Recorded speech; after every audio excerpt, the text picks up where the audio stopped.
Assalamualaikum warahmatullahi wabarakatuh. Alhamdulillah, wassalatu wassalamu ala rasulillah wa ala alihi wa sahbihi wa mawalah wa la hawla wa la quwata illa billah ma ba'd. Alhamdulillah, setelah memuji kepada Allah dan bersalawat kepada Nabi Muhammad SAW, kami ucapkan terima kasih jazakumullah khairan kepada semua ikhwah-ikhwah yang sudah bersedia ikut pelatihan jurnalistik untuk relawan yang tergabung dalam Markas Bersama Sunnah. Terima kasih jazakumullah khairan kepada semua ikhwah yang sudah ikut tergabung. Alhamdulillah ada 32 partisipan ya dari beberapa lembaga yang tergabung. Insya Allah pada pertemuan kali ini dan insya Allah nanti ada pertemuan berikutnya dengan pemateri yang sama dari Kang Diding. Insya Allah beliau akan menerangkan mengenai jurnalistik bagi relawan ya, yang di sana memang kita juga itu perlu untuk mengerti, memahami dan manfaat dari jurnalistik tersebut bagi kita dan bagi lembaga yang kita berada di dalamnya. Yang pertama mungkin kita sambutan dulu dari Pak Ibnu, mungkin lagi ini ya baru nyampe ya kepada Kang Mas Kurnia sebagai sekretaris dari Markas Bersama Sunnah. Tafadhol Kang Mas Kurnia. Wah, aturan langsung aja ini. Langsung aja Kang. Ya udah anak intro dikit lah biar apa namanya? Biar tambah hafal lah kayak gitu. Nah, iya Kang, tafadhol Kang. Anak izin ikut ini tampil dikit. Oke. Masya Allah, Masya Allah. Ya, oke, bismillahirrahmanirrahim. Assalamualaikum warahmatullahi wabarakatuh. Assalamualaikum warahmatullahi wabarakatuh. Ya, alhamdulillah, wassalatu wassalamu ala rasulillah wa ala alihi wa sahbihi ajma'in amma ba'd. Ya, alhamdulillah, jazakumullah khairan kepada Kang Yati dan Kang Diding, ini terutama sebagai pemateri kita pada pagi hari ini, insya Allah. Dan teman-teman, sebagaimana yang sudah disampaikan dalam undangan, insya Allah ini adalah giat giat nanti berseris insya Allah berkaitan dengan kemediaan, terutama berkaitan dengan kebencanaan yang kita bersama-sama di MBA bergabung di dalamnya. Insya Allah ini dari berbagai media lembaga sudah tergabung, dan semoga ini menjadi salah satu upgrade skill kita ya bareng-bareng, didukung sama teman-teman advisi ini, didukung langsung sama Pak Kang Diding, sekarang menjabat sebagai ketua nih Pak Kang Diding. Kemarin kita agak bingung nyebutnya apa, sekjen apa ketua nih. Karena terus dikoreksi sama Kang Yadi, ketum sekarang kayak gitu. Insya Allah.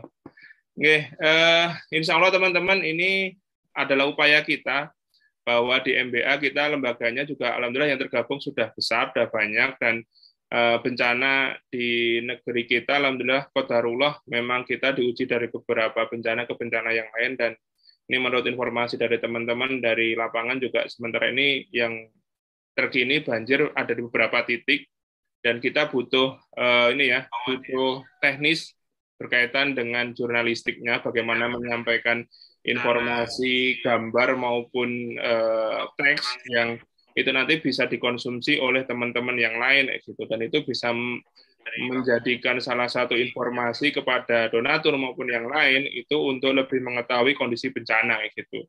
Dan Kang Diding ini adalah salah satu penggiat media insya Allah gitu. Dan insya Allah kita akan belajar bareng dengan beliau bagaimana mengelola media yang nanti kita akan olah berkaitan dengan bencana. Kurang lebih mungkin seperti itu. Silakan nanti teman-teman kalau memang ada pertanyaan langsung langsung disampaikan nanti biar Kang Diding nanti insya Allah lebih banyak sharingnya gitu. Monggo kayak gitu Anda kembalikan ke Kang Yadi. Jazakallah khairan Kang Mas Kurnia atas sambutannya. Untuk mempersingkat waktu, kami persilahkan kepada Kang Diding sebagai pemateri pada pelatihan kali ini. Tafadhol Mas Kurnia. Baik, Assalamualaikum warahmatullahi wabarakatuh. Alhamdulillah, wassalatu wassalamu ala rasulillah wa ala alihi wa ashabihi ajma'in amma ba'd. Sejatinya ini yang diharapkan ya ke depan. Sejak di Palu, mungkin Abang kita Kurnia juga di sana menjadi saksi bahwa RTVC sebenarnya komitmen untuk masing-masing lembaga atau lembaga ke depan mungkin orang-orang atau yang lembaga yang ditunjuk oleh Markas Bersama As-Sunnah untuk memberitakan dan menginformasikan adanya hal-hal yang memang bisa menjadi satu informasi bukan hanya peristiwa tapi juga yang lainnya yang nanti akan saya terangkan. RTVC membagikan kurang lebih 30 ya, 30 atau 40 saya dilupakan qadarullah masyaallah. Gimbal ya saat itu kepada lembaga-lembaga di Palu yang tergabung dalam MBA untuk meliput ya, memberitakan, menginformasikan adanya bencana. Namun qadarullah masyaallah memang mungkin karena kesibukan, tidak fokus, kemudian juga bingung apa yang harus difotokan, divideokan, dan ditulis, maka sepertinya berita-berita bencana hanya sebatas foto dan video yang sebagian besarnya minim informasi dan kurang menarik untuk disebar ya, diviralkan. Khatul iman rahimakumullah, jazakumullah khairan. Dan saya minta maaf untuk akhir-akhir ini tidak bisa banyak berbuat di MBA. Sudah ada aktivisi sudah sebagai tanda komitmen mengutus Ahyadi untuk diperkenankan menjadi sekretaris 2 ya. Sekretaris 2 di MBA, dan juga ada Mas Agung yang Masya Allah gitu kan, secara MBA beliau adalah mitra ya di di MBA sebagai aktivis peduli. Insya Allah Ta'ala, semoga Allah Subhanahu Wa Ta'ala memberikan kesempatan ya bagi kami untuk terus bekerja sama dengan MBA. Silakan Kang Yedi untuk bisa ditampilkan materinya. Ini mohon maaf ya, materinya dengan tampilan apa adanya di di PowerPoint yang saya buat. Saya qadarullah memang Allah, alhamdulillah Allah berikan kesibukan ya untuk beberapa pekan ini ya, sehingga belum sempat menulis dengan bagus presentasinya. Namun insya Allah Ta'ala kita akan bagi ke depan menjadi minimalnya 2 materi atau 2 pertemuan atau 2 sesi. Saya minta Ahyadi menampilkan Bang Riza nanti bersama saya, dan juga untuk sesi ketiga bisa menampilkan Mas Wahyumul ya bersama saya dalam acara jurnalistik videografi yang saya harapkan tidak terlalu jauh supaya semangatnya terpelihara dan juga agar segera bisa dipraktekkan. Baik, ikhwatul iman rahimakumullah. Jurnalistik itu adalah pengumpulan bahan berita, ya, peliputan, baik berupa peristiwa, penulisan berita, ya, penyuntingan naskah berita, dan juga penyajian atau penyebar luasan berita, ya, atau publishing, bahasa sekarangnya broadcasting melalui media. Jadi berita itu bukan hanya sekedar ditulis, dikumpulkan bahan, ditulis, terus disunting, terus diposting, udah aja. Tapi berita itu, bahasa sekarangnya itu diviralkan. Ya, pemviralannya gimana caranya? Bisa meminta teman-teman sendiri untuk membaca. Kalau itu di web, bisa meminta teman-teman sendiri untuk memviralkan, mengcopy paste salinan tautannya. Bukan kita mengharap keajaiban saja dari penulisan berita dan pempostingan itu. Misalkan antum menulis di web atau di fanpage, atau antum memposting video di YouTube, terus udah aja gitu. Enggak, ya. Memang ada beberapa berita yang ketika dibaca mungkin menarik, menggugah orang, sehingga secara biiznillah ya terdapat keajaiban, antum nggak nyebar-nyebar pun nyebar. Kayak kemarin yang terakhir beritanya siapa tuh? Tri Widyastuti ya. Abi Tepar gitu kan. Haji Furoda. Yang akhirnya beritanya juga karena ini perempuan gitu kan. Mungkin dibully sana, dibully sini, dikasih komentar, banyak yang ngasih komentar, sehingga dia pun galau sendiri, akhirnya beritanya dihapus lagi. Ini ya contoh media yang viral bukan dengan sendirinya, bismillah, dengan segala berita yang menarik, berita yang menggugah rasa, menggugah kepedulian, menggugah greget, memang bisa nyebar sendiri. Jadi inti dari jurnalistik itu menyebarkan, membroadcast, ya, bukan hanya sekedar bahan dikumpulkan, kemudian ada reportase ditulis ataupun dicetak ataupun diposting, udah aja. Tidak. Tapi jurnalistik di dalamnya mengandung unsur broadcast, yaitu penyebaran. Kemudian jangan lupa ikhwan fillah rahimakumullah, sesuai dengan fungsi pers yang tertuang dalam Undang-Undang Nomor 40 Tahun 1999, sebagaimana yang dijelaskan dalam pasal 3 ayat 1 dan 2, pers nasional mempunyai fungsi sebagai media informasi, pendidikan, hiburan, kalau kita hiburan rohani ya, hiburan Qurani, kontrol sosial, dan juga sebagai lembaga ekonomi ya, untuk menyebarkan ekonomi, menghidupkan perekonomian masyarakat. Ini diantara fungsi pers. Kemudian apa sih pers itu? Di sini tidak tertuang. Pers itu adalah ya insan, manusia, orang yang terus-menerus menyebarkan informasi dan jurnalistik terus-menerus, itu sudah disebut pers. Walaupun ya waktu itu saya sudah sempat ngobrol-ngobrol sama Kang Doni ya dari IDN, bahwa pers itu ya kalau secara resminya ya, tapi kalau secara pengertian menurut undang-undang dan juga menurut pengertian secara umum, bahwa pers itu adalah orang yang secara terus-menerus ya memberitakan, menginformasikan, memberikan informasi jurnalistik tentang sesuatu yang terjadi di lingkungannya. Itu sudah disebut pers. Walaupun kalau menurut pemberita atau menurut yang resmi, pers itu pertama dia harus tersertifikasi di Dewan Pers. Itu yang susah memang. Dan itu yang niat banget memang. Ya. Yang kedua, dia bagus kalau tergabung di PWI. Ya.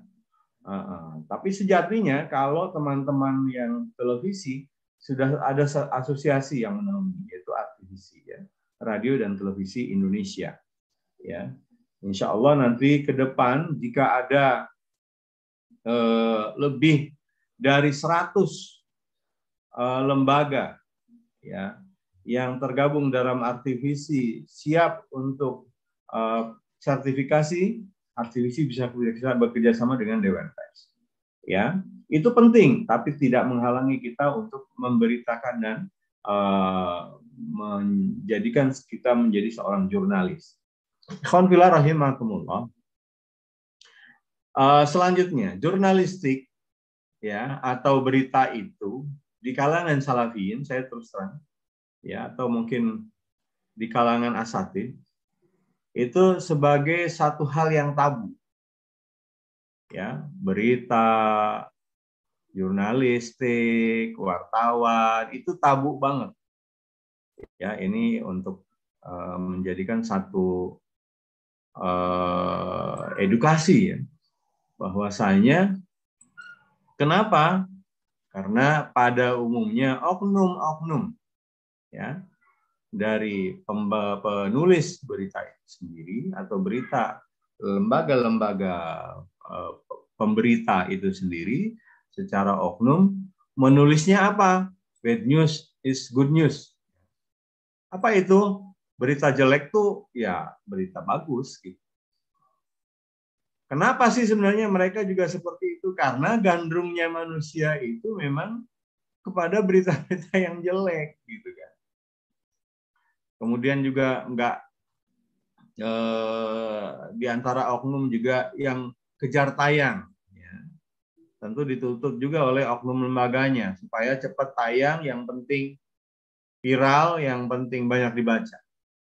Kemudian ada yang disebut oknum wartawan bodrek kalau di daerah-daerah. Wartawan bodrek ini biasanya minta bayaran dan dia cenderung kepada memang bukan profesi yang profesional. Dia cenderung kepada nyari uang semata. Kemudian kode etik wartawannya luntur. Kemudian oknum-oknum tersebut menyebar informasi yang provokatif. Kemudian menjadi legitimasi pembulian. Bahkan menjadi pemutus hukum atau yang memberi hukuman sebelum dihukumi oleh pengadilan. Seperti yang terjadi kemarin ya terhadap salah satu lembaga kemanusiaan ya, diberitakan oleh salah satu media mainstream yang keren, yang liberalis, yang cukup dikenal. Kemudian langsung ya, kita artinya tidak melegitimasi juga bahwa lembaga yang bersangkutan benar, bahkan di kalangan kita, di kalangan relawan Salafiyin juga atau di kalangan relawan lain bahwa juga lembaga tersebut juga memang dikenal ya begitulah ya, kurang etika, kurang inilah di lapangan. Tapi secara hikmah yang diambil bahwa ternyata sebuah pemberitaan itu bisa menjadi stigma yang negatif ya, bahkan memutuskan sebelum menjadi sebelum diputuskan oleh pengadilan. Nah ini mungkin selanjutnya Kang Yadi masih di mana namanya sebelumnya Afwan sebelumnya lagi. Oh iya, yang kedua. Ayo, wartawan itu tabu. Masih wartawan itu tabu. Tolong. Naik lagi, masih wartawan itu tabu, Kang Yadi. Nah, ya. Provokasi, legitimasi, pembulian, pembodohan, dan lain sebagainya. Nah, ini, ya silakan ke yang selanjutnya. Maka kita namakan selanjutnya, Kang Yadi. Kita namakan bahwa katakanlah walaupun sisi lain kata-kata syariah ini sering disalahgunakan, ini hanya sekedar supaya kita bisa membedakan aja jurnalistik syariah yang sesuai syariah maksudnya ya, dengan jurnalistik di umum ya. Pertama, jurnalisme syariah atau jurnalistik syariah itu tebarlah informasi yang baik. Good news is good news ya. Berita baik itu sebuah berita yang baik. Tebar informasi pembangunan, tebarlah berita gembira, tebarlah berita kajian, tebarlah berita promo ma'had, berita kegiatan dakwah, berita sejarah dan tarikh, berita kebencanaan. Nah, di antaranya itu ya. Jadi, ikhwanillah rahimakumullah, ini juga nanti bukan hanya berguna untuk kebencanaan. Teman-teman yang memang punya hobi, nah, karena jurnalisme, kemudian juga broadcaster, kemudian juga kebencanaan, itu hobi ya, berangkat dari hobi. Tentunya niat yang ikhlas, kemudian ada hobi, kesenangan. Kemudian didukung oleh profesionalisme. Nah, sama aja ya, menjadi seorang tenaga relawan juga bukan hanya semangat, ikhlas, hobi, tapi juga harus punya profesionalisme ya, agar menjadi seorang relawan yang profesional. Begitupun jurnalistik harus punya keterampilan ya dalam menulis, keterampilan dalam membidik angle, keterampilan dalam membuat tulisan yang viral atau text caption ya, atau copywriting kalau sekarang ya. Nah, ini nanti bisa digunakan juga untuk, biasanya kan teman-teman relawan itu juga aktif di ma'had ya, aktif di media di pondoknya dan lain sebagainya, maka bisa digunakan. Yang pertama itu berita kajian ya. Kenapa nggak diberitakan misalkan kajian sudah misalkan Ustadz Safiq Basalamah mengisi di Ma'had Riyadhus Shalihin misalkan gitu kan. Judul beritanya yang menarik gitu kan.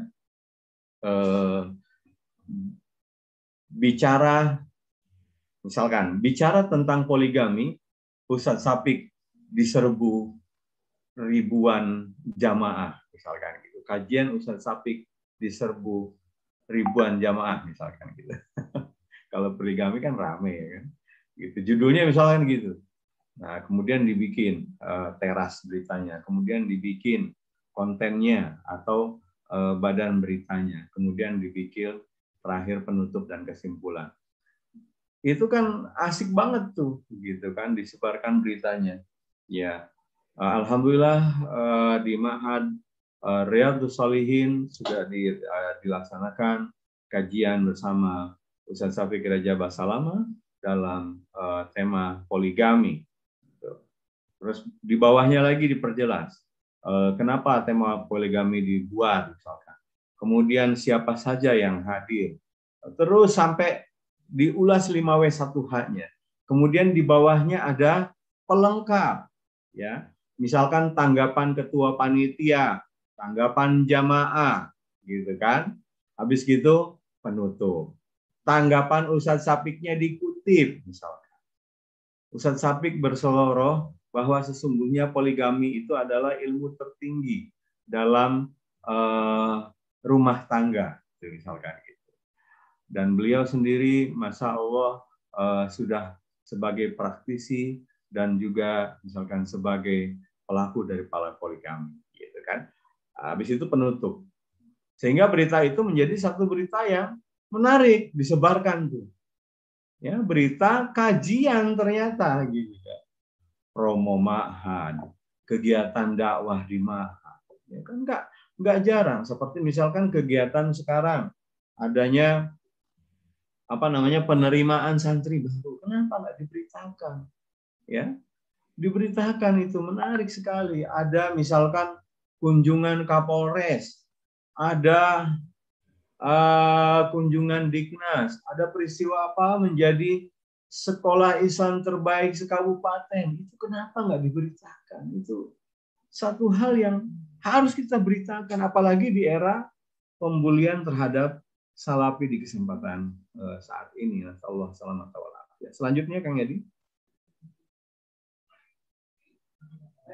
Ya, inilah bagan ya.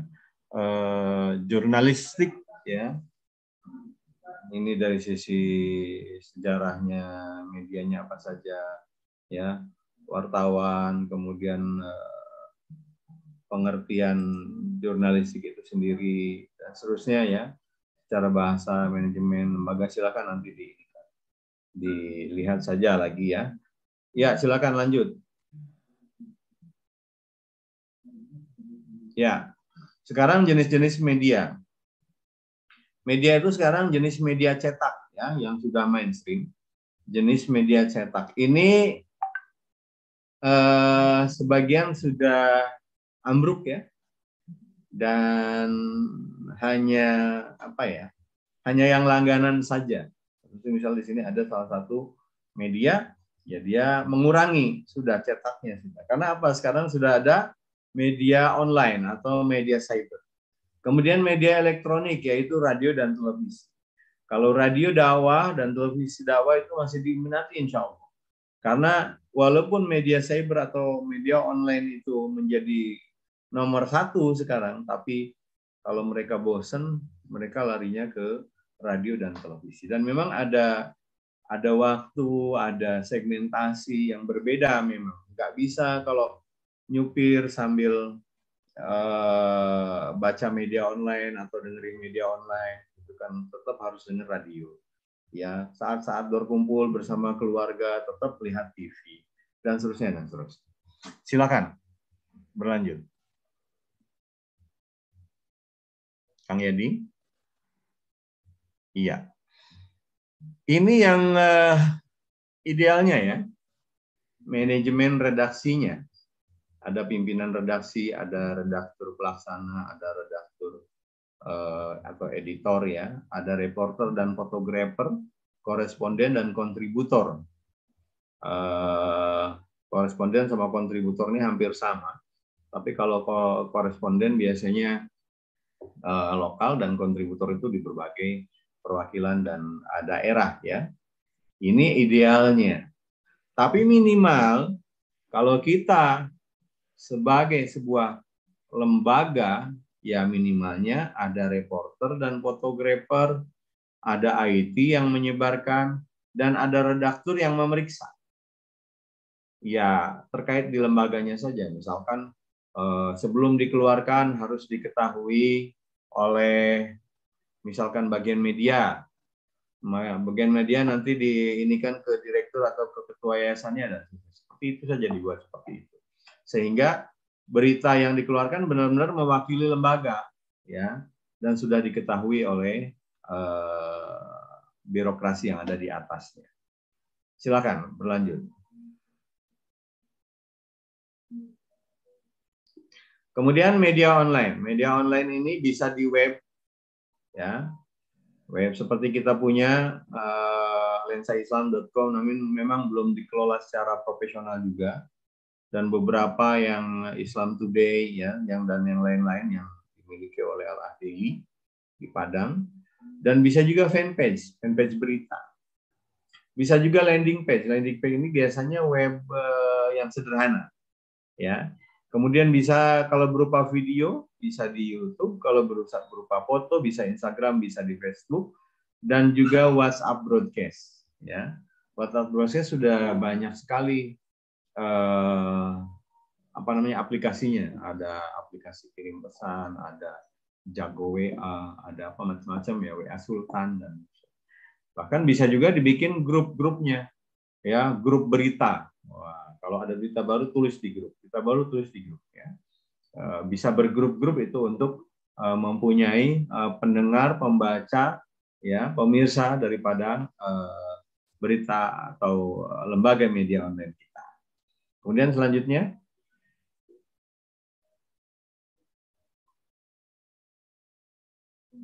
ya, jurnalistik itu ya sebenarnya banyak dia, banyak.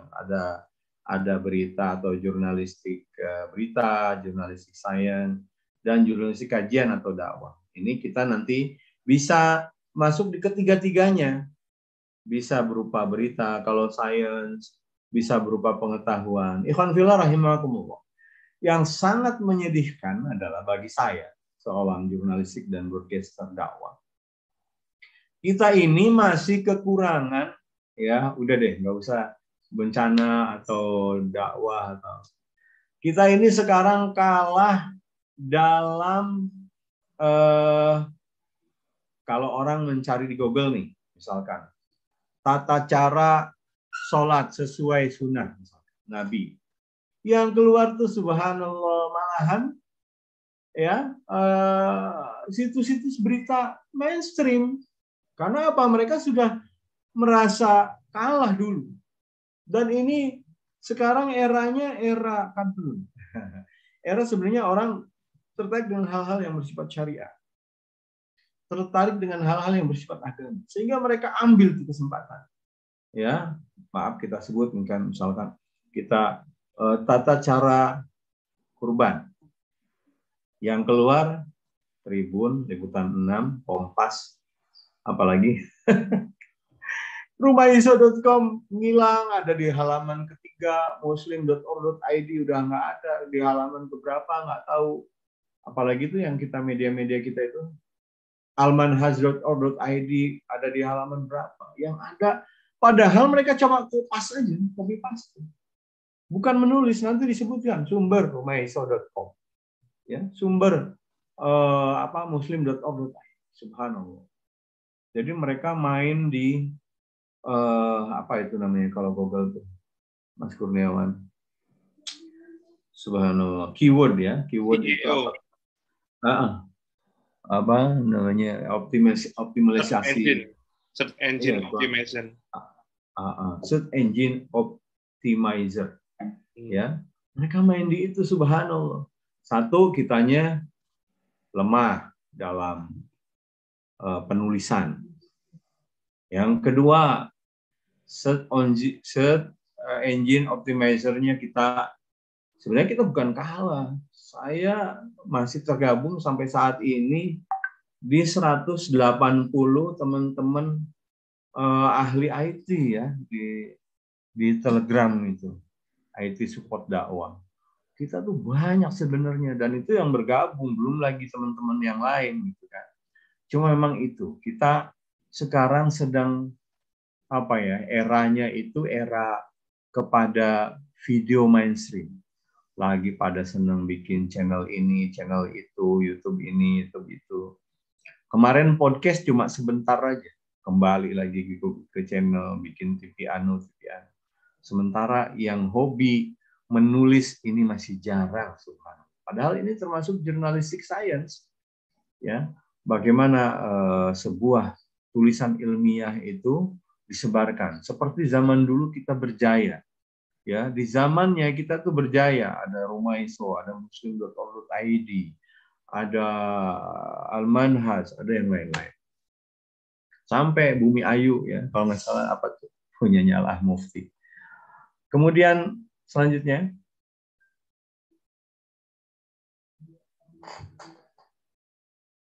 ya. Nah, ini yang tadi saya ceritakan ya. Sekarang serba adu domba dalam kancah salafi wahabi. Sekarang semua bikin video potongan-potongan, ulasan. Ini yang tadi saya sebutkan. Lanjut. Lanjut Ayadi. Nah, ini etika jurnalistik bisa perbesar nggak sedikit?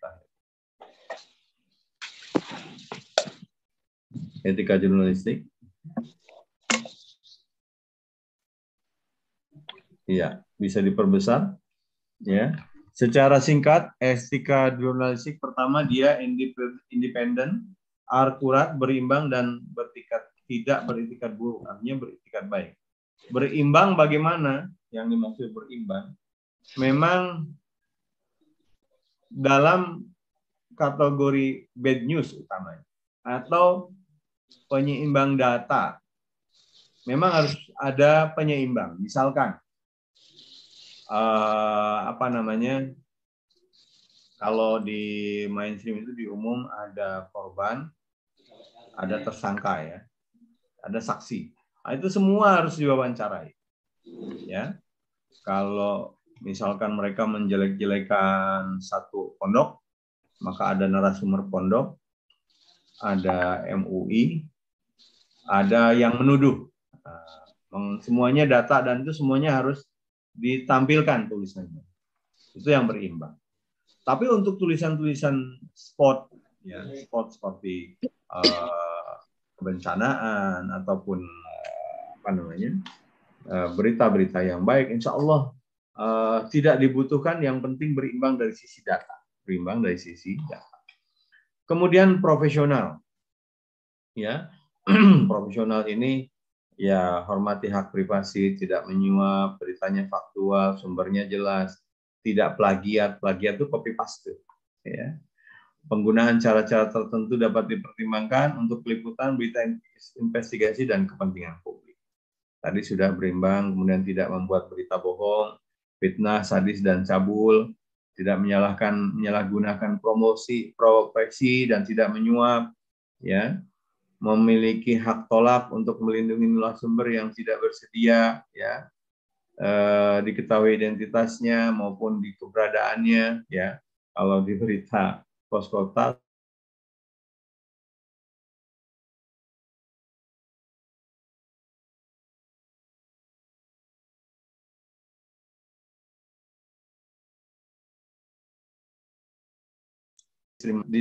diskriminasi SARA, menghormati kehidupan pribadi kecuali untuk kepentingan publik. Secara segera mencabut, meralat untuk memperbaiki berita jika berita itu tidak benar. Nanti biasanya ada juga yang namanya hak jawab. Hak jawab itu kalau beritanya nggak benar, misalkan nasallahu salamata wal afiyah. Antum sudah kadang mencatut berita dari kepala desa bahwasanya korban di situ ada 500 misalnya. Ternyata nggak benar tuh, antum itu cuma comot dari relawan desa. Pak Kubunya komplain, saya minta diralat itu, saya minta hak jawab. Ya, ini mempermalukan desa saya. Korbannya cuma 100 misalkan, bukan 500, maka segera antum membuat berita ralat, ya, yang isinya adalah meralat dengan narasumber Pak Ku sekarang atau Pak Kepala Kelurahan. Ya, seperti itu. Lanjut.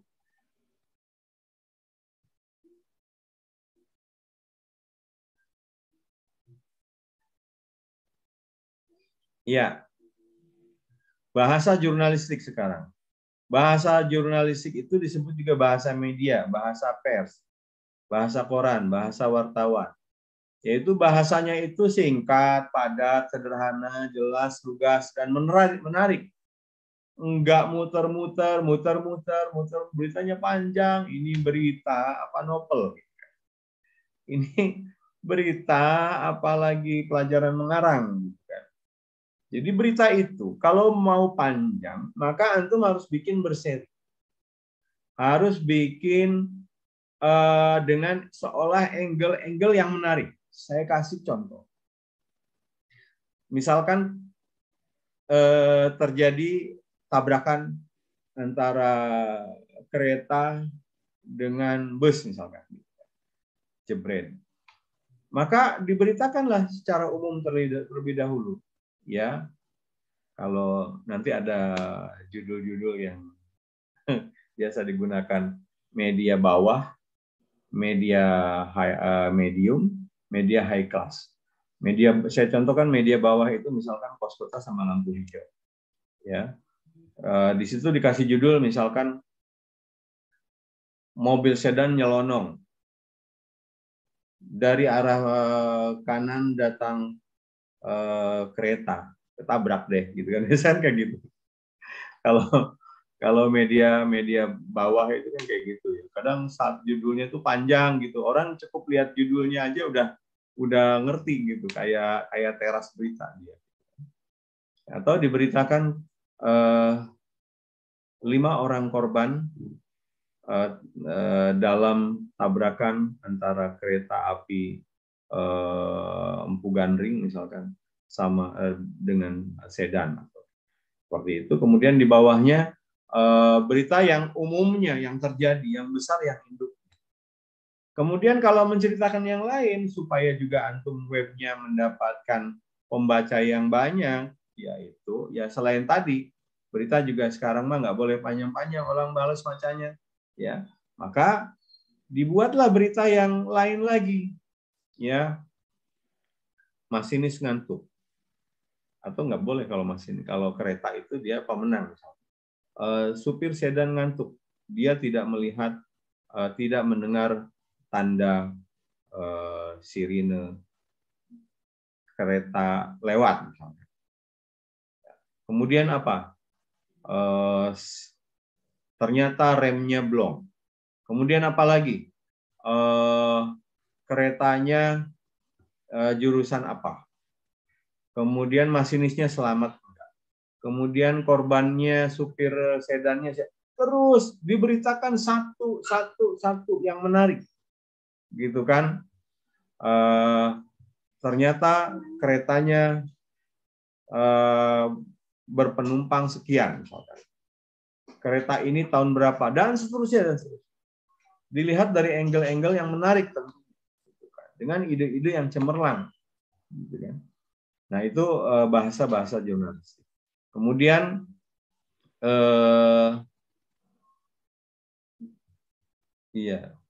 tidak ambigu, harus jelas. Kemudian ke pokok masalahnya, tidak bertele-tele. Selanjutnya.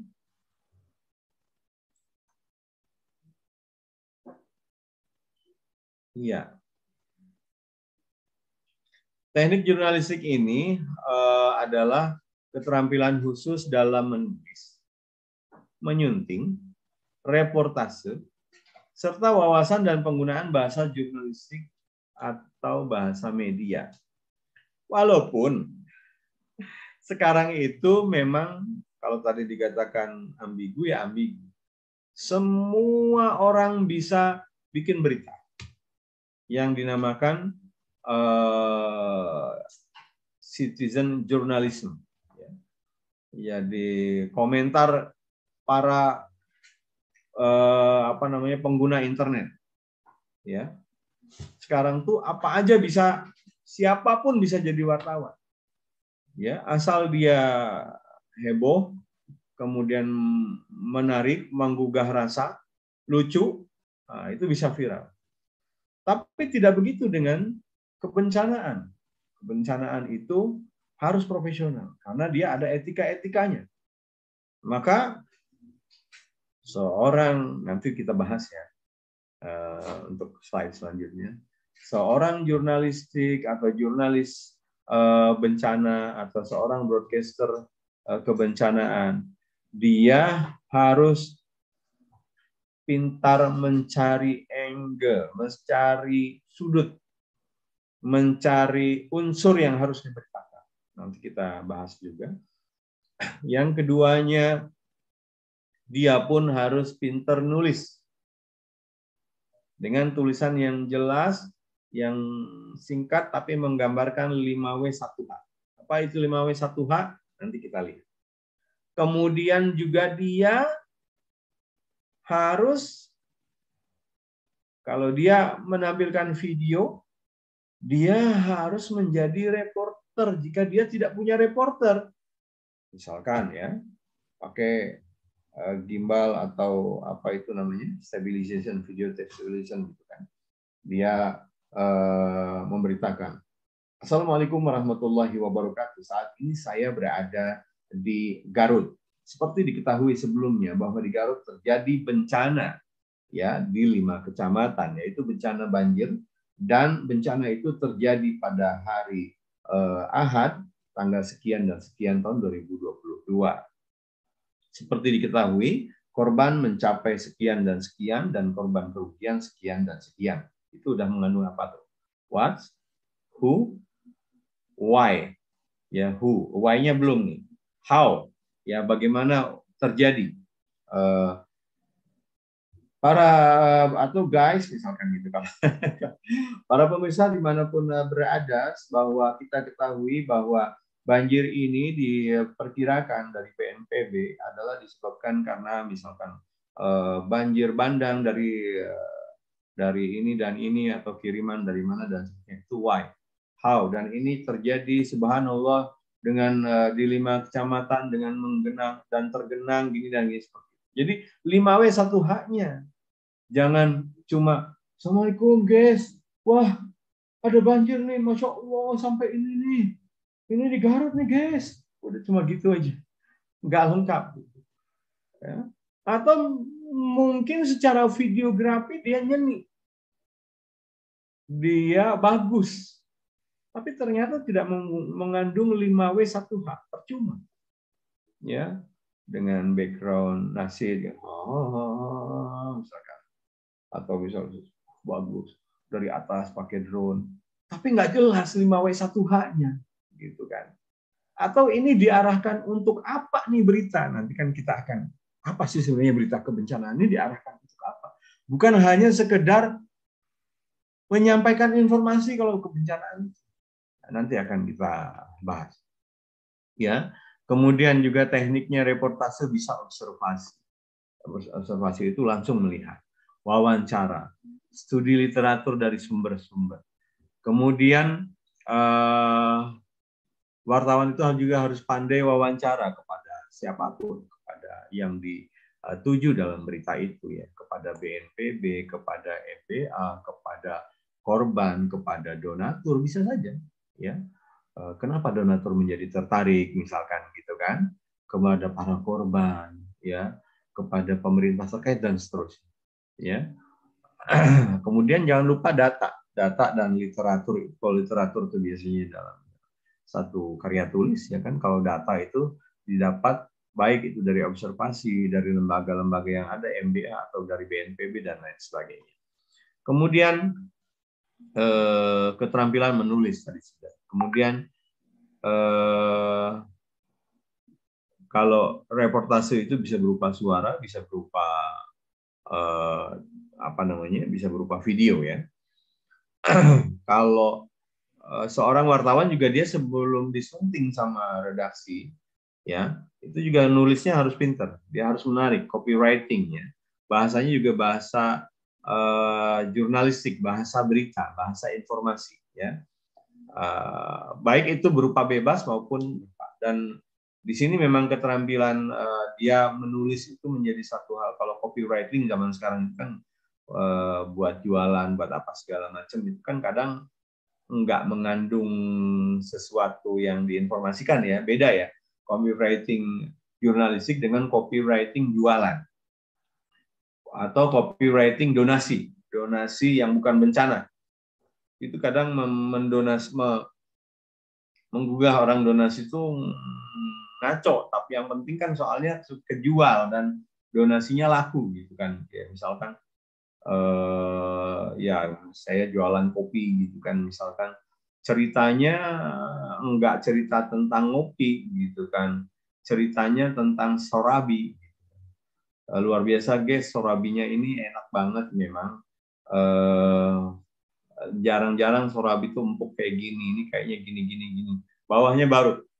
Tapi guys emang enaknya ini ngopinya mah kopi Cireme guys gitu kan. Gitu ya. Jadi itu copywriting yang beda itu. Bukan copywriting jurnalistik. Copywriting jurnalistik itu harus jelas, ya. Bukan sekedar yang penting laku. Ya. Dia itu baku dengan tulisan yang tidak boleh seperti orang jualan. Kecuali kalau emang tujuannya untuk donasi, maaf ya, seperti dilakukan dari teman-teman beberapa teman-teman kita gitu kan, sehingga subhanallah sampai mencapai donasi miliaran dan seterusnya. Ada yang memang mainstream asli ya, teman kita lembaga juga punya miliaran. Ada yang memang dia mengambil video-video dan foto-foto yang mengenaskan dan menggugah rasa dengan caption yang juga menarik donasi ya. Jadi bukan hanya memberitakan bencananya. Selanjutnya,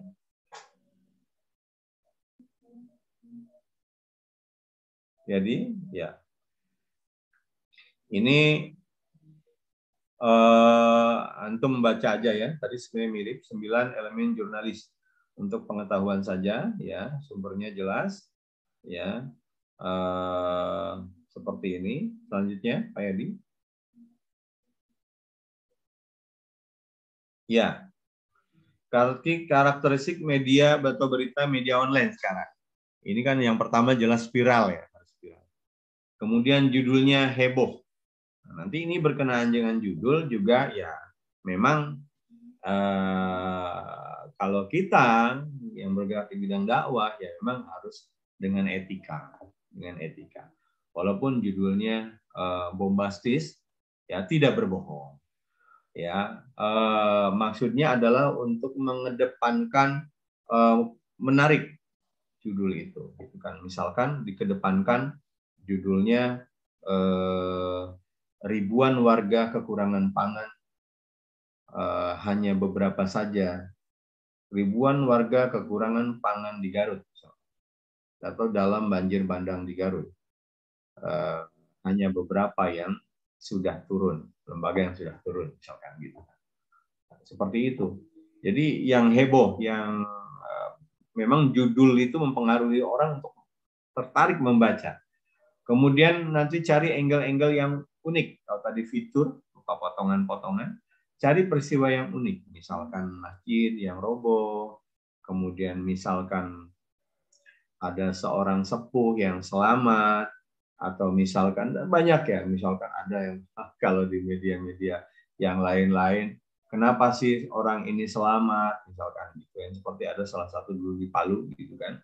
Saya tanya, kenapa antum itu selamat dari likuifaksi? Amalan apa? Saya itu cuma sholat aja, kadang-kadang sholat juga memang masih suka ketinggalan, tapi memang saya senang membantu orang, misalkan gitu, diangkat seperti itu, sehingga di bawahnya diberitakan sebelumnya bahwa telah terjadi likuifaksi di Palu, dan gitu dijelaskan. Dan ada salah satu, misalkan kalau diarahkannya ke MBA, maka diarahkan itu adalah berita MBA. Dan ada salah satu lembaga kemanusiaan yang saat ini terus berjalan, yaitu MBA, ini bawahnya rekening dan juga nomor telepon dan juga alamat. Kemudian ada foto yang menarik, ringkas, ada foto yang menarik, kemudian menggugah rasa kepedulian. Ini media online, ya, kadang viral itu bukan hanya fotonya menarik, tapi karena ada menggugah, dia pandai menggugah rasa kepedulian sehingga menjadi viral, Selanjutnya, jadi ya. Nah, sekarang mulai kita kepada teknisnya. Apa sih 5W1H itu? Ini adalah elemen penting dalam menulis berita sehingga jelas. Ya, berita itu harus mengandung unsur ini siapa yang ada dalam berita ini, gitu kan? Kalau bencananya di Garut, ya, korbannya berapa? Korbannya siapa? Gitu kan? Kalau BNPB, sumbernya siapa? Yang diberitakan ini orangnya siapa? What? Apa ini? Lagi ada kejadian apa ini? Kemudian where, di mana? Tadi di Garut. When, kapan? Tanggal dan waktu tentunya. Kemudian why, kenapa ini terjadi? Misalkan, antum bisa angkat sisi agamis, antum bisa angkat sisi ilmiah atau perkiraan. Misalkan banjir bandang ini, kalau yang dulu ya, zaman dulu di Garut, yang terjadi banjir bandang yang dulu itu, yang pernah kita sana gitu, rame-rame waktu itu kan, karena meluapnya sungai besar itu kan, gitu kan, itu secara data kebencanaan. Bisa juga kita angkat dari warga sekitar. Oh, ini di sini memang menurut sesepuh, gitu kan, menurut tokoh agama, gitu kan, menurut orang-orang di situ, ternyata memang ini di bantaran ini banyak yang menggugurkan kandungan, kan katanya gitu ya. Kalau benar ini terjadi, maka sesungguhnya menurut Ustadz Fulan ini adalah begini dan begini. Kemudian how, maka disebutkan, diterangkan di situ secara detail, secara jelas bagaimana banjir bandang itu terjadi, menerpa rumah, merobohkan ini dan seterusnya. Itu 5W1H. Jadi jangan lepas dari unsur ini. Jangan diberitakan tapi nggak ada kapan. Diberitakan nggak ada penyebabnya atau kenapa terjadi. Diberitakan tapi ini berita apa gitu kan. Kayak ada video ya misalkan. Masya Allah guys, ini banjir guys, banjir di Garut guys. Guys banjir guys, di Garut guys. Itu nggak mengerti apa. Guys banjir di Garut apa ini, kapan gitu kan. Walaupun ada videonya jelas. Waduh kasihan gitu kan. Tapi kapan? Kenapa? Bagaimana itu nggak dijelaskan. Nah itu yang kadang teman-teman tidak memahami hal itu. selanjutnya.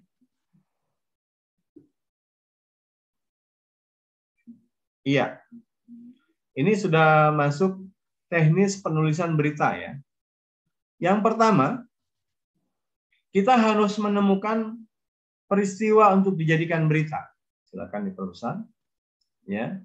Peristiwa untuk dijadikan berita. Misalkan ini yang lagi viral sekarang, banjir di Pati atau banjir di beberapa daerah di Garut. Nah, sudah. Berarti apa yang harus kita lakukan? Mencari sumber berita yang keduanya. Baik itu telepon kepada teman-teman yang ada di sana, atau antum langsung berangkat ke Garut. Ya, makanya dalam MBA harus ada tim media yang dia itu jangan dilibatkan kepada pekerjaan yang lain, khusus media aja. Ya kalau darurat-darurat mah ya harus ya, misalkan nolongin nenek-nenek terperosok ataupun apa gitu kan. Tapi fokusnya di media, mencari sumber berita langsung ke sana. Kemudian gambarkan siapa yang akan diwawancara. Apa misalkan dari BNPB dulu atau antum observasi. Ya observasi. Dan ingat, satu hal yang banyak terjadi kesalahan, orang memberitakan itu dari dirinya. Ya. Ya. Kecuali dengan video. Video itu mungkin masih bisa dimaklumi. Assalamualaikum warahmatullahi wabarakatuh, guys. Saat ini saya berada di Garut, saya berada di Kecamatan Cimacan, dan saat ini terjadi banjir bandang yang subhanallah, banjir itu sendiri sudah surut namun menyisakan derita. Dan kita lihat ya, ini adalah pemandangan masyarakat yang sedang bersih-bersih, dan subhanallah hari ini hari apa, tanggal berapa gitu kan. Dan ini terjadi tentunya tidak lepas dari meluapnya Sungai Anu dan Anu. Itu bisa. Tapi dalam berita foto, dalam berita tulis, ya. Dan sebenarnya video juga harus menyantumkan sumber berita, ya. Walaupun dimaklumi kalau video ngomong sendiri, artinya harus wawancara, ya. Reportase pun berdasarkan sumber berita, ya. Artinya misalkan data harus by data, gitu kan? Atau pendapat dari warga sekitar, pendapat dari relawan, dari MBA sendiri. Jadi sumber beritanya harus jelas, ya, dengan wawancara, observasi, dokumentasi. Kemudian mencatat hal-hal yang penting. Nah, ini mulai 5W1H tadi diterapkan, ya. Panduannya apa? Dari apa aja, what itu bisa dikembangkan itu. Kalau wartawan begitu, bukan hanya Pak, ini ada kejadian apa ya? Ntar dimarahin sama sumber beritanya, kayak nggak tahu aja ini lagi banjir gitu kan. Kan nanya ya, Pak, ini banjir di Garut ini kan udah jelas banjir di Garut gitu kan. Nggak usah ditanya apa memang, tapi kan nanti dia menjelaskan sendiri. Banjir di Garut ini terjadi pukul berapa, Pak? Kan? Mulai ternyata apa, menjelaskan apa, dan juga menjelaskan when, kapan. Saat itu masyarakat sedang tidur ya Pak ya, makanya banyak korbannya. Iya. Oh ternyata kemudian dia sudah sudah menulis how. Menurut Bapak ya Pak ya, sepengetahuan Bapak sebagai kepala kelurahan di sini, dari apa Pak sebetulnya ini Pak? Oh ini tuh memang masyarakat banyak buang sampah, jadinya banyak endapan mungkin itu ya, jadi meluap dan seterusnya gitu kan. Oh iya Pak. Kemudian itu sudah why sama how gitu kan. Unsur semua dipenuhi. Kemudian ada bumbu itu pelengkap gitu kan. Kemudian diwawancaralah korban, diwawancara tokoh yang lain seperti itu. Kemudian habis dicatat maka dibuatlah kerangka berita. Kerangka beritanya mau apa nih? Ya, mau ditulis ke arah mana nih? Nah, itu kan wawancara itu. Antum kan panjang. Kalau tulisan ya. Kalau tulisan. Kecuali kalau video. Dan video pun sebaiknya jangan panjang-panjang. Kalau wawancara itu 3 menit, 2 menit. Ya. Foto pun begitu. Nah itu nanti ditulis di sana beberapa angle. Oh ini bercerita tentang mungkin rumah yang rusak. Ini bercerita tentang korban. Ini diperpanjang lagi tentang korban. Tentang rumah yang rusak diperpanjang lagi. Tentang berapa jumlah korban diperpanjang lagi. Itu fitur tuh kayak gitu. Fitur itu memperpanjang cerita-cerita yang sudah ada dari berita umum itu sendiri. Lanjut, Pak Yadi.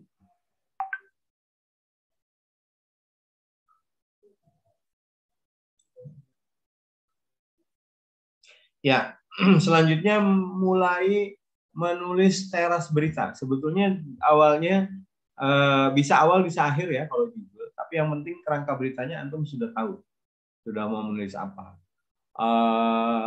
Antum bisa tulis judul dulu, bisa judul di akhir. Judul misalkan, judul tentang banjir, masih tentang banjir ya, banjir di Garut ya. Kita angkat misalkan pabrik dodol kan, jutaan atau ratusan juta kerugian pabrik dodol terendam banjir misalkan gitu. Gitu kan, itu kan sisi yang unik ya. Pernikahan gagal karena banjir melanda Garut misalkan. Tulis berita gitu kan. Atau yang mainstreamnya, yang secara umumnya banjir Garut melanda 6.000 warga mengungsi.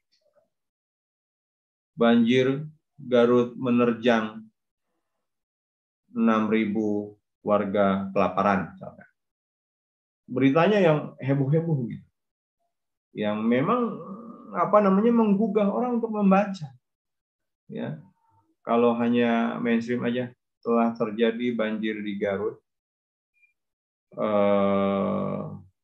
apa gitu kan? Tidak ada menggugah rasa. Kayak tadi apa yang menggugah rasanya? Ribuan warga kelaparan. Ya. Banjir masih menggenang, ratusan ribu mulai gatal-gatal misalkan. Diare melanda, banjir belum surut. Ya. Diare melanda pengungsi banjir Garut, ya, air belum surut. Kayak gitu judul itu. Kemudian habis itu dibikin teras berita. Teras berita itu alinea pertama pendek aja, ya, sebanyak 35 kata. Ya, usahakan hanya mengandung who dan what, misalkan. Dan jangan lupa disebutkan wilayahnya. Kalau antum berada di Garut dan berita itu berita di Garut, antum berada di mana? Di Jakarta. Ya, walaupun berita itu di Garut, ya antum tulis Jakarta. Banjir melanda, ini kan what. Banjir melanda Kabupaten Garut di 5 kecamatan, menggenangi kurang lebih tergenang dan menggenangi ribuan rumah warga. Kan ada hu-nya, warga di 5 kecamatan. Ya. Itu ada hu, cukup. Nah, sampai situ. Kemudian beralih ke paragraf kedua. Nah, paragraf kedua ini mulailah ada yang disebut isi berita secara lengkap. Ya. Banjir ini terjadi secara tiba-tiba, misalkan itu awalan kalimatnya, misalkan banjir ini terjadi secara tiba-tiba ketika masyarakat terlelap tidur. Banjir terjadi pada hari ini jam sekian, tanggal sekian, dan menggenangi 5 kecamatan, yaitu ini. Itu sudah mengandung who, what, where. Sekarang why. Banjir terjadi diperkirakan karena luapan sungai Cimanuk misalkan gitu kan. Dan banjir meluas sampai dengan dan banjir terjadi secara how ya. How disebutkan merobohkan anu misalkan merobohkan anu. Ini berita ini tanpa sumber merupakan hasil dari isi dari berita. Ya, isi dari berita. Nah, maka karena berita itu perlu narasumber, maka antum harus cantumkan narasumber. Disebutkan oleh kepala BNPB bahwa kejadian di atas memang gini, ya, dan seterusnya. Kemudian disebutkan oleh ini, ya. Kemudian diakhiri dengan penutup. Penutupnya biasanya penutup itu adalah bisa jadi penutup statement dari sumber yang valid. Bisa jadi kalau dia berupa fitur maka disebutkan seperti telah diberitakan sebelumnya bahwa telah terjadi banjir Garut yang mengakibatkan gini sampai berita ini ditulis seperti ini. Udah, itu berita fitur. Berita umumnya maka disebutkan kesimpulannya. Ya, Kepala Bupati Garut menyebutkan bahwa insya Allah akan segera ditangani gini.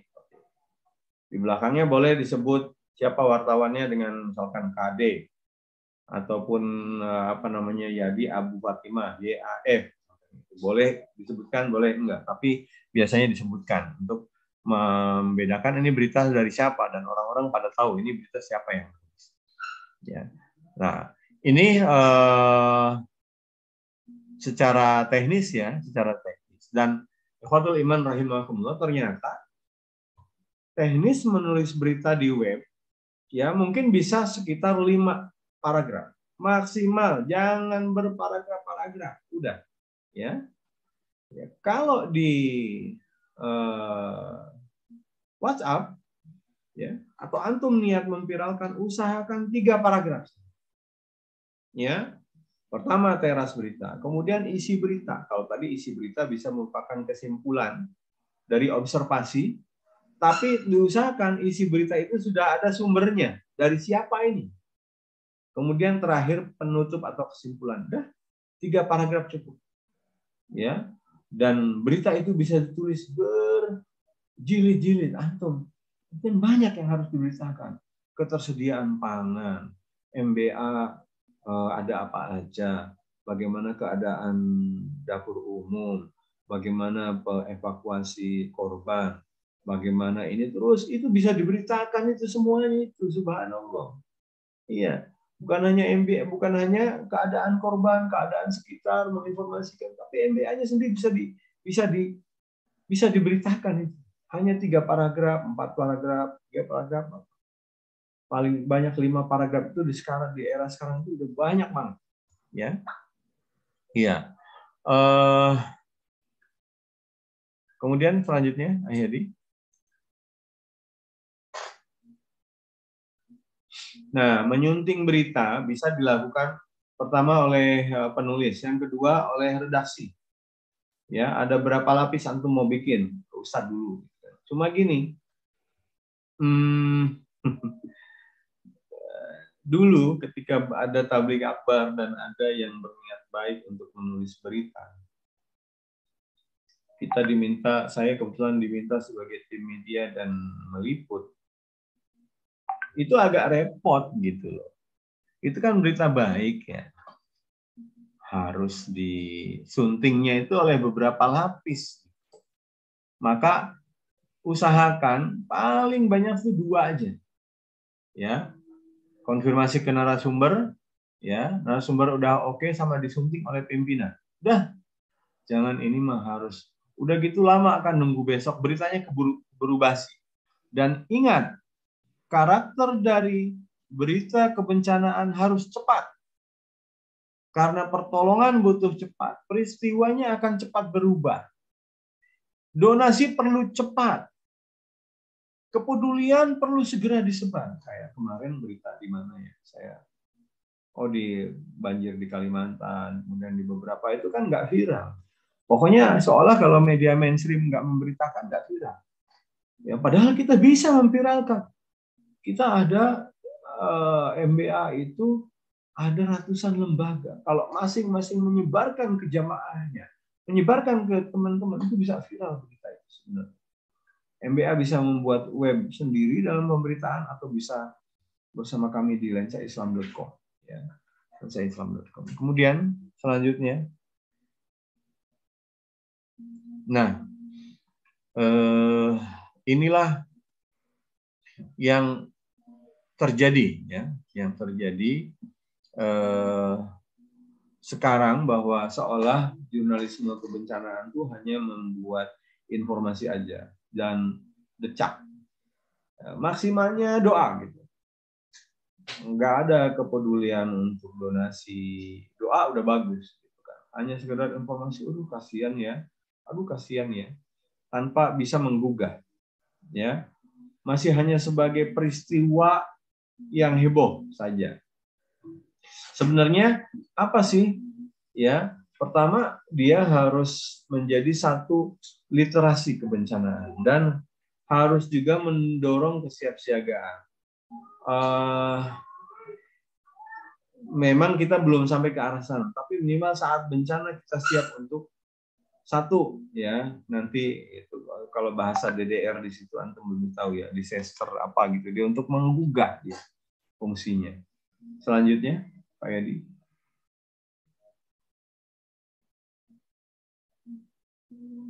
Pak Yadi selanjutnya.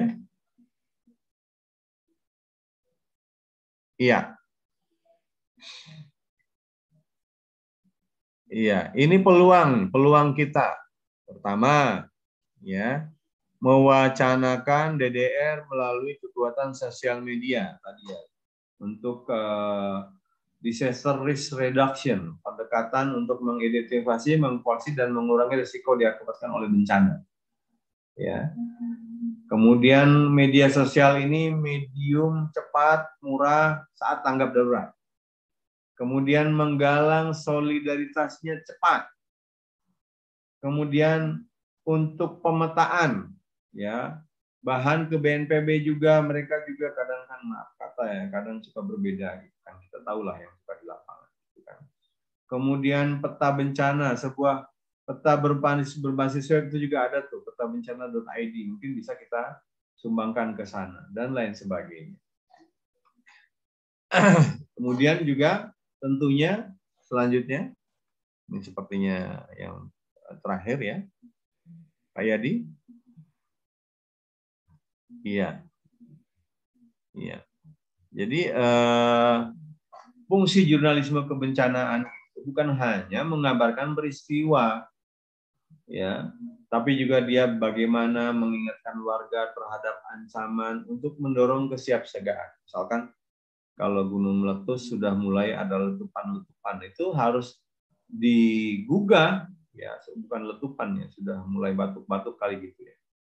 Kemudian kalau sudah bencana, fokus pada korban selamat, kelompok terentan, dan membangkitkan semangat korban. Itu fungsi media, ya, dan donasi, misalnya, dan donasi. Jadi apa namanya? Biarkan relawan yang bekerja untuk mencari korban yang meninggal dan seterusnya. Ya. Tapi walaupun mungkin beberapa perlu juga mengabarkan berapa yang meninggal, ada di mana itu mungkin yang lain. Tapi kalau kita sebaiknya fokus pada korban selamat. Bagaimana bisa menolong mereka? Bagaimana korban-korban yang tergolong manula, rentan, cacat bisa diselamatkan? Dan bagaimana membangkitkan semangat korban? Ya, jangan sampai malah melukai, jadi tersinggung, gitu kan? Gitu. Atau ngerecokin kayak kemarin kasusnya penendangan sesajen gitu kan. Kalau mau nendang sih ya haknya dia ya, jangan malah seolah dalam tanda kutip melukai warga ya dengan segala ketidaktahuan mereka. Kemudian mengawal proses rekonstruksi dan rehabilitasi agar tidak menjadi bencana baru atau menyelamatkan mereka untuk recovery, ya, untuk recovery. Itu selanjutnya, Ayadi silakan. Iya, ini yang dari yang penting ya untuk menjelaskan yang tadi, bahwa informasi adanya bencana ini diviralkan memang. Tapi bukan hanya itu, kewaspadaan terhadap bencana selanjutnya, atau kalau berupa tanda-tanda kewaspadaan untuk terjadi bencana yang besarnya. Kalau sudah bencana besar, kewaspadaan terjadi bencana susulan. Kemudian tebar data aktual, baik itu berasal dari relawan, ya, misalkan tim yang observasi pertama itu, saya sampai udah lupa, subhanallah, surveyor itu, karena lama nggak giat di MBA ya. Yang awal datang itu kan dia punya data, ya, dikomparasi ke toko, ke lurah, ke RT, melihat di lapangan, diberitakan, ya. Kemudian dia juga berfungsi untuk dokumentasi eksternal dan internal. Ya, waktu beberapa tahun lalu saya diminta untuk membuat berita, tapi untuk berita internal, untuk laporan donasi itu bisa, nggak ada masalah. Ya, untuk laporan kepada donatur, apa yang disumbangkan, apa yang dibagikan, dan seterusnya. Kemudian beritanya itu ada juga berita yang menenteramkan, ya, bukan menakut-nakuti, menggugah kepedulian, tadi merecovery mental spiritual. Nah, ini juga bisa diberitakan ustadz-ustadz, ya, misalkan apa nih, dai senior hadir di Garut, masyarakat merasa tentram, misalkan gitu judulnya. Alhamdulillah, Markas Bersama As-Sunnah kedatangan salah satu dai senior bernama Ustadz Muhammad Wujud. Beliau hadir untuk memberikan tausiah kepada korban bencana. Dah, itu terasnya. Seperti diketahui sebelumnya bahwa telah terjadi bencana, sekian. Antum bikin 5W1H. Kemudian dibikin, Ustadz Wujud mengatakan bahwa sesungguhnya bencana ini adalah menghapuskan dosa. Dan seterusnya, dan seterusnya. Ustadz Wujud menyampaikan, Ustadz Wujud mengharapkan, Ustadz Wujud memberikan support. Apa antum bikin kalimat apa yang menenteramkan? Disebar, gitu kan. Di bawahnya boleh juga dikasih warga yang mengikuti acara pembagian sembako dan tausiah itu mengatakan sangat merasa tentram hatinya mendengarkan ini. Semoga ini dan gitu. Beritakan, subhanallah gitu kan. Sehingga jejak internet, jejak online, jejak virtual itu ada dari berita-berita itu. Selanjutnya, iya, etika fotografi. Ini nanti belajar fotografi kepada Bang Riza. Bisa juga menghadirkan Bang Nurman Priyatna, yang dia merupakan aktivis yang sekarang aktif di apa namanya itu, Ustadz Nuzul Zikri ya. Lembaganya apa itu namanya? Pak Yadi yang tahu ya. Itu Bang Nurman Priyatna, mantan dari lembaga yang kemarin heboh. Lembaga yang kemarin heboh. Mantan beliau. Iya. Kemudian nanti selanjutnya belajar videografi. Videografi yang berpengalaman itu adalah Mas Wahyu Mul namanya. Beliau itu biasa bikin dokumenter film yang terkenal di Kompas, judulnya Misteri Cincin Api. Itu keliling ke gunung-gunung. Itu sebenarnya bikin video-video dokumenter.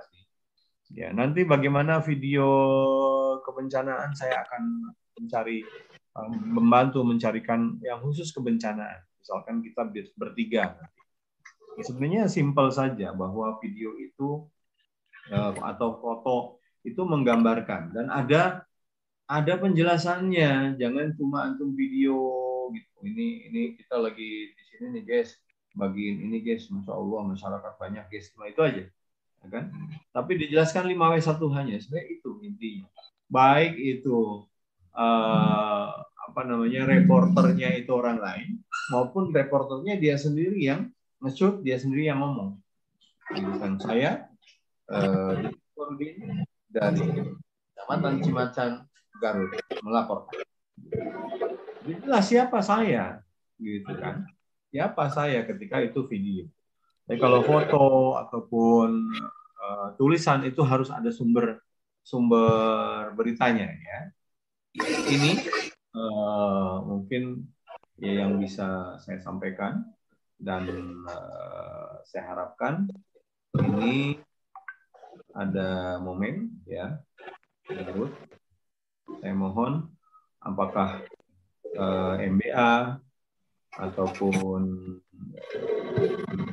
yang berada di MBA segera mempraktekkan ya. Nanti boleh bikin grup sendiri ya, bikin grup sendiri untuk yang berminat gabung di media, baik itu media tulis.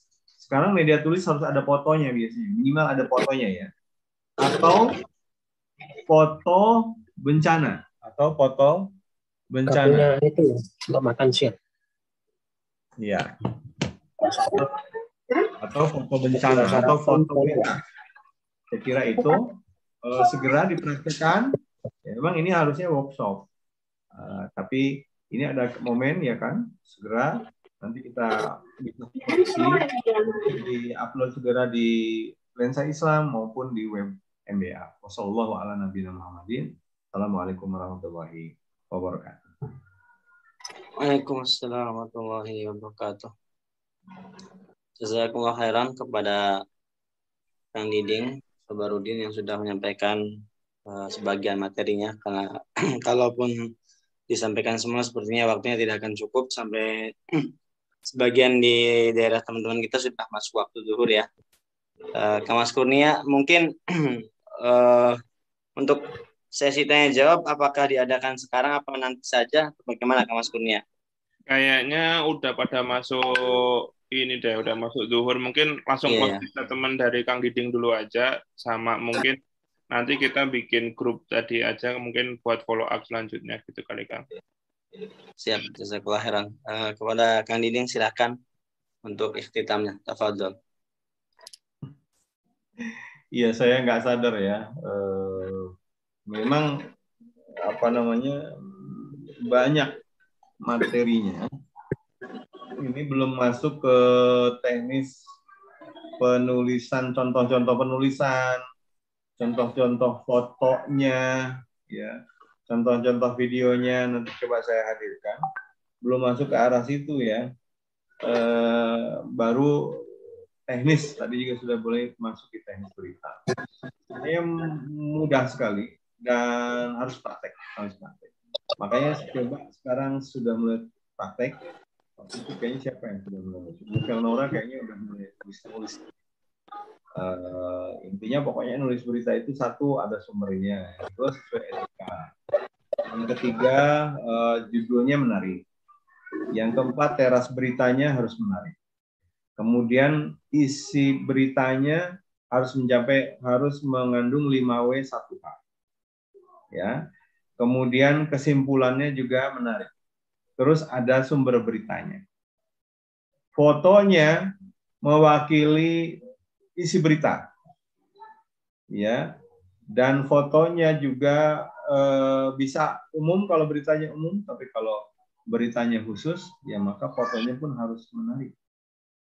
Dan pengambilan berita-berita fitur, carilah tadi fitur ya, fitur itu ada berita sambungan.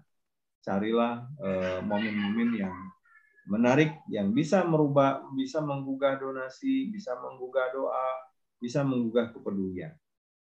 Itu saya kira, afwan kalau terlalu panjang.